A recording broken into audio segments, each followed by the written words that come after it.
Notre axe de recherche est Protein and Peptide Technologies. Nous nous concentrons sur des développements de technologies dans le domaine de la thérapeutique et du diagnostic.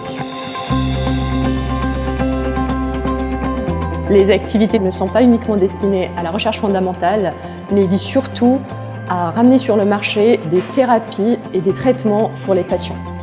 Nous ciblons principalement l'industrie pharmaceutique.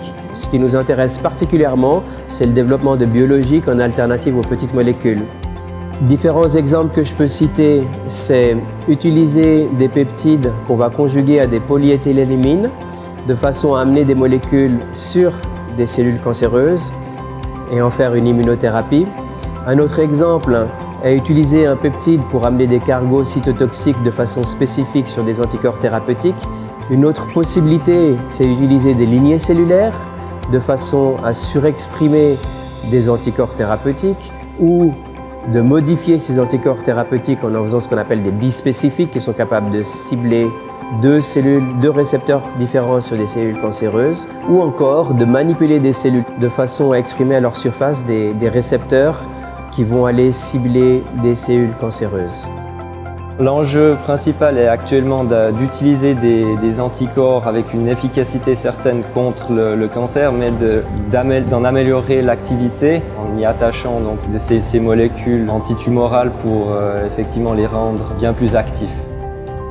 On a une partie où on teste les effets, on a une partie où on produit des substances qu'on utilise pour guérir, et on a aussi d'autres parties où on essaye de découvrir d'autres substances qui peuvent nous être utiles dans le futur pour guérir, pour traiter ou pour tester.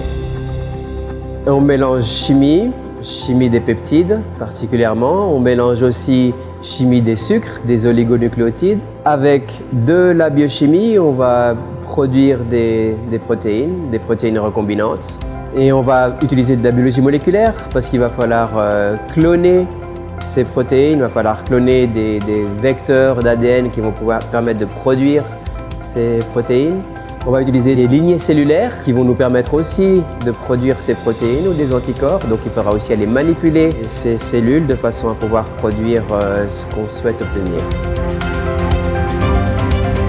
La plupart des médicaments dont on a l'habitude, on les prend de façon orale ou éventuellement sous forme de suppositoire.